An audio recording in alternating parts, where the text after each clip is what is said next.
नमस्कार, स्वागत आप सभी का। आपके साथ मैं हूं पुनीत और खबर दिन भर आप देख रहे हैं। चलिए खबरों की करेंगे शुरुआत और सबसे पहले बड़ी खबर की बात करेंगे। खरगोन से बड़ी खबर है, कलेक्ट्रेट के सामने डूब प्रभावित धरना दे रहे हैं और ये धरना अब भी जारी है। बड़ी खबर आपको बता रहे हैं।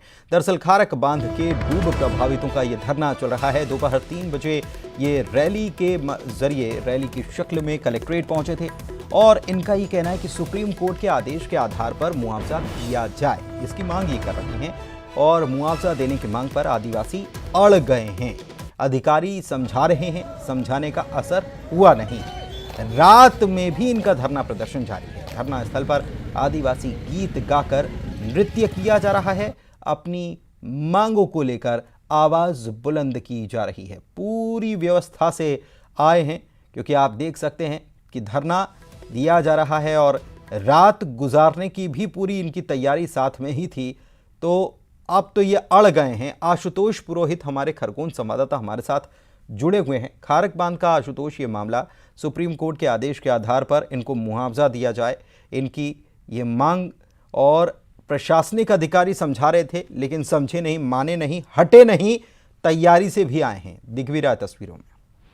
जी पुनीत, ये खारक बांध के डूब प्रभावित लोग हैं। 2015 में खारक बांध जो था पूरी तरीके से भर गया था। उसके बाद इन लोगों को मुआवजा दिया गया था। हालांकि सुप्रीम कोर्ट में ये मामला गया था और उसके बाद अभी जो सिंचाई विभाग के अधिकारी, प्रशासनिक अधिकारी, उनका कहना है कि ये मामला कोर्ट में चल रहा है। लेकिन जो डूब प्रभावित है वो अड़ गए और उनका कहना है कि 257 जो है लोग अभी करीब 12 करोड़ रुपए की बात कर रहे हैं कि 12 करोड़ का उनको मुआवजा मिलना है और गाइडलाइन जो सुप्रीम कोर्ट ने आदेश जारी करा उसके अनुसार मुआवजा मिलना चाहिए। वो लगातार पिछले कई दिनों से संपर्क कर रहे हैं, उसके बाद भी नहीं कर रहे हैं। अब ये चुनाव का सीजन है, उसको चलते हुए आज दोपहर में 3 बजे के करीब रैली लेके कलेक्ट्रेट पहुंचे थे। इस दौरान पुलिस बल भारी मौजूद था और मुख्य गेट बंद कर दिया था और उसके बाद आक्रोशित आदिवासी वहीं सड़क पे बैठ गए थे। हालांकि चक्का जाम कुछ देर, कुछ आधा घंटे करीब चला था। उसके बाद पुलिस ने समझाई दी थी। आप देख सकते हैं विजुअल में न्यूज 18 के, वो सड़क के किनारे बैठे हुए और अभी रात में भी उनका धरना जारी है और लगातार प्रदर्शन विरोध कर रहे हैं। और इस दौरान आदिवासी जो लोग हैं, कुछ लोग सो गए हैं और परिवार सहित पहुंचे हैं और इनकी पूरी तैयारी थी। ट्रैक्टर से आए, खाना भी इन लोगों ने यही बनाया है और उसके बाद भी अभी अड़े हुए हैं। उनका कहना है कि जो मुआवजा है उसको लेकर प्रशासन या तो लिखित आदेश दे या लिखित में कुछ आश्वासन दे, उसके बाद ही वो यहाँ से हटेंगे। नहीं तो जब तक उनका मुआवजे को लेकर कोई लेकिन इनका ये कहना है कि मुआवजा सुप्रीम कोर्ट के आदेश के आधार पर दिया जाए, तो इसमें प्रशासन क्यों इस बात को क्या मान नहीं रहा है, या क्या प्रशासन की तरफ से कहा जा रहा है, या क्या अड़चन है इस बात में? पुनीत, मैं बताना चाहूंगा कि ये पूरा मामला अभी कोर्ट में चल रहा है। जीआरएस का गठन सुप्रीम कोर्ट के बाद किया गया, हाई कोर्ट और सुप्रीम कोर्ट दोनों जगह मामला चल रहा है। कई जो प्रदेश की परियोजना उनको लेकर भी बात चल रही है। तो हमारी जो सिंचाई विभाग के जो ई है उनसे बातचीत हुई, मीडिया से उनसे बातचीत की थी, तो उनका कहना था कि ये मामला कोर्ट में चल रहा है और कोर्ट जो आदेश देगा। और उन्होंने तो ये भी कहा कि ये जो प्रदर्शन कर रहे हैं, विरोध कर रहे हैं और ये धरना कर रहे हैं, ये दबाव बनाने की राजनीति। कोर्ट जो आदेश देगा, कोर्ट के अनुसार प्रशासन, शासन जो भी निर्देश आएंगे वो देंगे, क्योंकि अभी मामला चल रहा है। और उनका ये भी कहना है कि 50% मुआवजा करीब 122 लोगों को दे दिया गया है और उसके अलावा भी उनने जो बात करी है वो करीब 6 करोड़ का मुआवजा बताया और उसमें उनका कहना है कि 3 करोड़ के करीबन मुआवजा बढ़ भी गया है। लेकिन हालांकि जो डूब प्रभावित से जो मौके पर पहुंचे, उनका कहना है कि अभी 257 परिवार है और उनको करीब 12 करोड़ रुपए का मुआवजा मिलना चाहिए। तो कुल मिला के वो ये कह रहे हैं कि कोर्ट का मामला, कोर्ट से जब प्रशासनिक अधिकारी कहना है कि हमको जब निर्देश मिल जाएंगे उसके बाद ही कार्रवाई की। लेकिन इनको चाहिए कि लिखित में कोई आश्वासन प्रशासन अभी ही दे। बहुत शुक्रिया आपका इस जानकारी के लिए आशुतोष। बिलासपुर से इस वक्त की बड़ी खबर आपको बता रहे हैं, जहां पर 26,69,000 रुपए आज जब्त किए गए।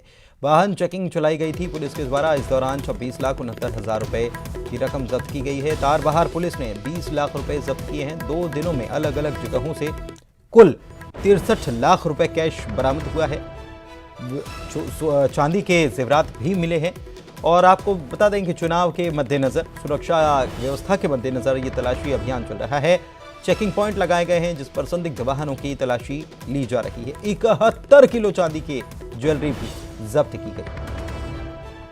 उमेश हमारे संवाददाता हमारे साथ जुड़े हुए हैं, उनसे बात करते हैं इस जो कार्रवाई हुई है उसको लेकर। उमेश, चुनाव सामने है, पुलिस लगातार चेकिंग कर रही है और कामयाबी मिल रही है, ये बिल्कुल, बताता देखिए है कि कितने बड़े स्तर पर तैयारी हो रही है चुपके चुपके चुनाव को लेकर। निश्चित रूप से चुनाव चूंकि नजदीक है, ऐसे में सुरक्षा व्यवस्था और चुनाव को देखते हुए चेक पॉइंट पुलिस जो है वो लगाई हुई है। बिलासपुर में भी इसी तरीके से जो राज्य के जो चेक पॉइंट है वहां पर चेक पॉइंट लगाई गई है और वहां पर जो बाहरी संदिग्ध जो कार चालक है, वाहन चालक है, उनकी पतासाजी की जा रही है, पूछताछ की जा रही है, उनकी जांच की जा रही है। आज भी इसी तरीके से जांच के दौरान लगभग 26,59,000 रुपए जो है पुलिस ने बरामद किया है।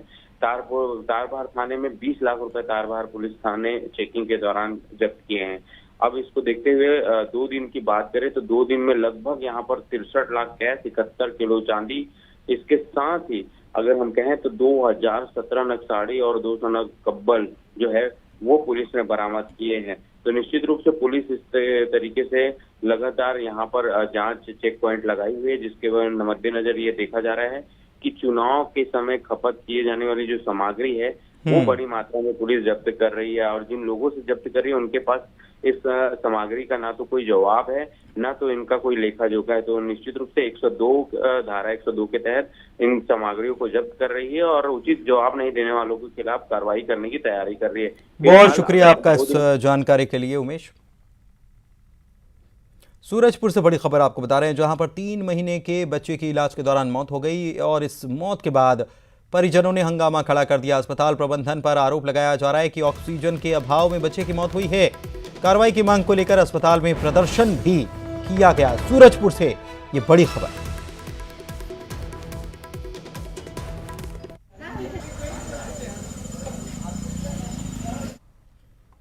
रायपुर से बड़ी खबर बता रहे हैं, जहां पर 7 एएसपी के तबादले कर दिए गए। रायपुर के एएसपी अभिषेक माहेश्वरी का तबादला हो गया है। बिलासपुर के नए एएसपी अभिषेक माहेश्वरी बनाए गए हैं। इसके अलावा लखन पटले रायपुर के एएसपी बना दिए गए हैं। पीतांबर पटेल को अतिरिक्त प्रभार दिया गया है। एएसपी क्राइम का रायपुर का अतिरिक्त प्रभार उन्हें सौंपा गया है। गृह विभाग ने आदेश जारी किए हैं।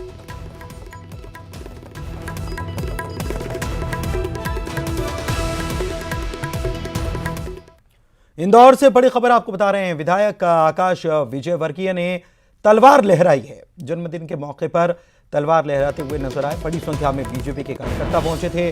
ब्रिलियंट कन्वेंशन सेंटर में कार्यकर्ता पहुंचे। सिख समाज ने विधायक को दरअसल तलवार भेंट की और विधायक आकाश विजयवर्गीय के हाथ में उन्होंने तलवार थमाई।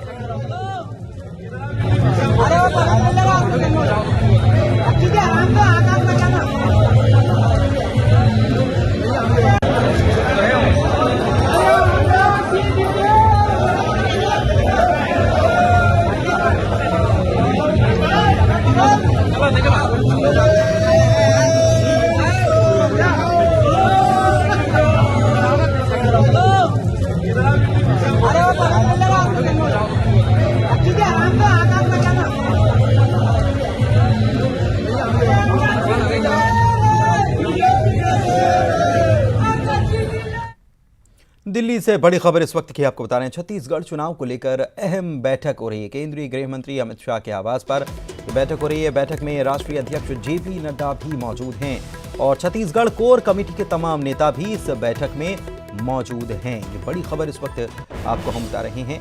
दिल्ली में बैठक चल रही है। अमित शाह के आवास पर जेपी नड्डा मौजूद हैं। बीजेपी की कोर कमेटी जो है उसके मेंबर भी इस बैठक में मौजूद हैं और माना यह जा रहा है कि छत्तीसगढ़ में जो चुनाव करीब आ रहा है तो ऐसे में लिस्ट दूसरी आनी है, इसी को लेकर काम किया जा रहा है।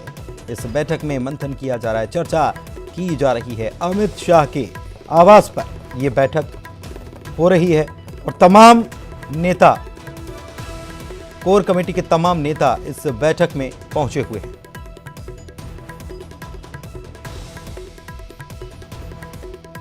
तो ये बड़ी खबर इस वक्त आपको बता रहे हैं दिल्ली से और छत्तीसगढ़ के लिहाज से बड़ी खबर है, क्योंकि छत्तीसगढ़ कोर कमेटी के तमाम नेता इस बैठक में मौजूद हैं। छत्तीसगढ़ में चुनाव है और चुनाव को लेकर मध्य प्रदेश, छत्तीसगढ़ दोनों ही राज्यों के चुनाव को लेकर गहमा गहमी और राजनीतिक दलों में मंथन लगातार किया जा रहा है। शिवम प्रताप इस वक्त हमारे साथ इस बैठक से जुड़ी जानकारी लिए मौजूद हैं फोन लाइन पर। शिवम प्रताप, क्या जानकारी इस बैठक को लेकर के, क्या प्रत्याशी चयन ही इस बैठक का मुद्दा है? देखिए, बिल्कुल बीजेपी लगातार बैठक करती है और आज की बात करें छत्तीसगढ़ चुनाव को लेकर आने वाले चुनाव में कैसे जो योजनाएं पार्टी बना रही है, जिस तरीके से विधानसभा चुनाव लड़ा जाना है, प्रत्याशी चयन होना है, इन तमाम मुद्दों को लेकर केंद्रीय गृह मंत्री अमित शाह के आवास पर रात 9 बजे से ये बैठक चल रही है। न सिर्फ भाजपा के राष्ट्रीय अध्यक्ष जेपी नड्डा, संगठन महासचिव BL संतोष, बल्कि रमन सिंह प्रदेश अध्यक्ष जैसे तमाम नेता मौजूद है और साफ तौर पर माना जा रहा है कि छत्तीसगढ़ कोर कमेटी के जो नेता है उनसे आज गहन मंथन होगा, चिंतन होगा और उसी के आधार पर प्रत्याशी चयन को वरीयता दी जाएगी।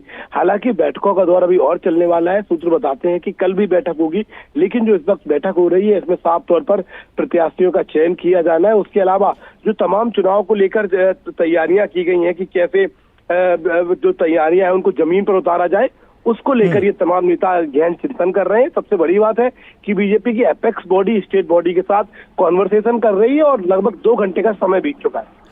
और लिस्ट कब तक आ सकती है, इसके बारे में कुछ है क्या खबर? देखिए, सूत्रों की माने तो लगातार गहन चिंतन मंथन हो रहा है। कल बीजेपी की और बैठकें होनी है। कल भाजपा मुख्यालय में एक बड़ी बैठक होगी जिसमें तमाम प्रत्याशी चयन को लेकर मुहर लगाई जा सकती है। सूत्रों की माने तो कल देश के प्रधानमंत्री नरेंद्र मोदी भी बीजेपी हेडक्वार्टर पहुंचेंगे। CEC की जो चर्चा होती है वो की जाएगी। MP और छत्तीसगढ़ दो ऐसे राज्य हैं जहां लगातार चर्चाएं हैं कि बैठकों का दौर हो चुका है। दोनों प्रदेश और केंद्रीय नेतृत्व कई प्रत्याशियों के नाम पर एक सहमत है, तो उम्मीद जताई जा रही है कि आने वाले इसी हफ्ते में प्रत्याशी के नाम का ऐलान हो सकता है। चलिए ठीक है, बहुत शुक्रिया आपका इस जानकारी के लिए। तो चर्चा अभी चल रही है और कल फिर CEC की बैठक है, प्रधानमंत्री पहुंचेंगे, मुहर लग सकती है और उसके बाद हो सकता है कि तुरंत लिस्ट ना आए, एक दिन बाद ना आए, कुछ दिनों में ज़रूर लिस्ट जारी कर दी जाएगी। भोपाल से बड़ी खबर बता रहे हैं, 14 सितंबर को प्रधानमंत्री आने वाले हैं। बीना आएंगे, बीना दौरा है प्रधानमंत्री का। यहाँ पर प्रधानमंत्री 1.5 घंटे यहाँ पर समय व्यतीत करेंगे। पेट्रोकेमिकल परिसर के भूमि पूजन में प्रधानमंत्री शामिल होने वाले हैं। प्रोजेक्ट में करीब 2 लाख करोड़ रुपए के निवेश की संभावना है। सुबह 11:05 पर प्रधानमंत्री बीना पहुंचेंगे। दोपहर 12:30 पर बीना से वो भोपाल के लिए रवाना हो जाएंगे। बीना में नदी जोड़ो परियोजना की भी शुरुआत होनी है। केन बेतवा लिंक परियोजना जो है इसकी प्रधानमंत्री शुरुआत करेंगे। 2 लाख से ज्यादा लोगों को रोजगार मिलेगा, ये बात भी कही जा रही है। दिल्ली से बड़ी खबर, पीएमओ के अधिकारियों से, कर्मचारियों से प्रधानमंत्री मिले हैं। G20 शिखर सम्मेलन के अनुभव के बारे में उन्होंने जानकारी दी है पीएमओ के कर्मचारियों अधिकारियों को। और इसके बाद अचानक से सुषमा स्वराज भवन पहुंच गए प्रधानमंत्री। विदेश मंत्रालय के अधिकारियों और कर्मचारियों से भी उनकी बात हुई है। G20 के अनुभवों पर पीएम मोदी ने उनसे बात की है।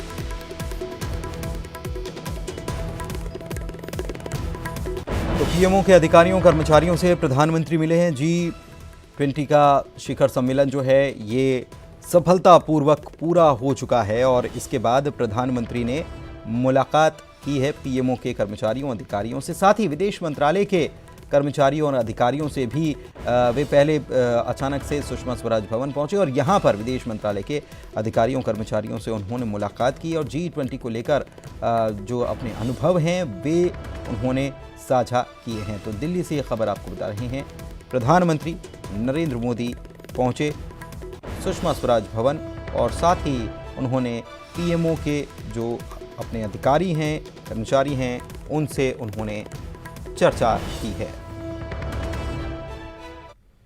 दंतेवाड़ा से खबर आपको बता रहे हैं, बीजेपी परिवर्तन यात्रा की शुरुआत हो चुकी है। बीजेपी के प्रदेश प्रभारी ने हरी झंडी दिखाकर इस यात्रा को रवाना किया।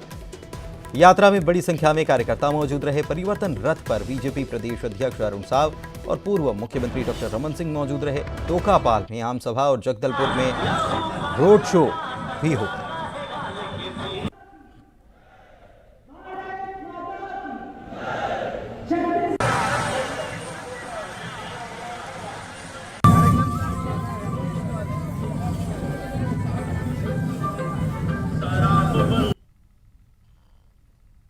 रहा है भारतीय जनता पार्टी की सरकार छत्तीसगढ़ में पुनः आएगी और जो हमने पूर्व में सरकार ने बहुत सारी योजनाएं लोगों के कल्याण के लिए चलाई थी, वो योजनाएं फिर से यहाँ पे शुरू।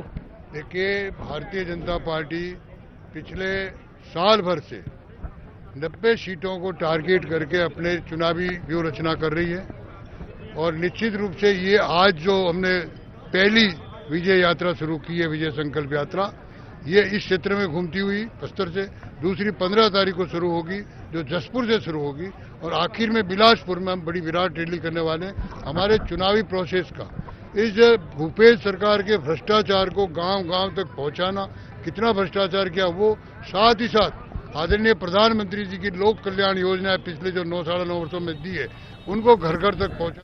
विधानसभा चुनाव से जुड़ी बड़ी खबर आपको बता रहे हैं। कांग्रेस में टिकट को लेकर फॉर्मूला तैयार हो गया है, ऐसी बातें सामने आ रही हैं और जो कुल 90 सीटें हैं विधानसभा की, इनमें से 40 सीटों पर नए चेहरों को मौका दिया जाएगा, ऐसी बातें कही जा रही हैं। 20 से ज़्यादा मौजूदा विधायक जो हैं वो डेंजर जोन में बताए जा रहे हैं और कई मौजूदा विधायकों का टिकट कट सकता है। इसके अलावा 2018 में हारने वालों को भी दोबारा मौका देने की मूड में पार्टी नहीं है। 90 सीटों में करीब 200 नाम शॉर्टलिस्ट किए गए, लगभग सभी मंत्रियों को टिकट जरूर मिलेगा, ये भी कहा जाए।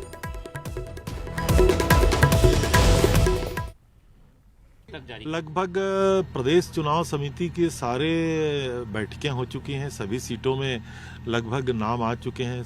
पूरे प्रदेश में 2800 के लगभग जो लोगों ने आवेदन किया था उसकी शॉर्ट लिस्टिंग करके चुनाव समिति में अंतिम रूप दिया गया है। कुछ सीटों में 1-2 पैनल बनाए गए हैं, लेकिन अधिकांश सीटों में सिंगल नाम फाइनल है।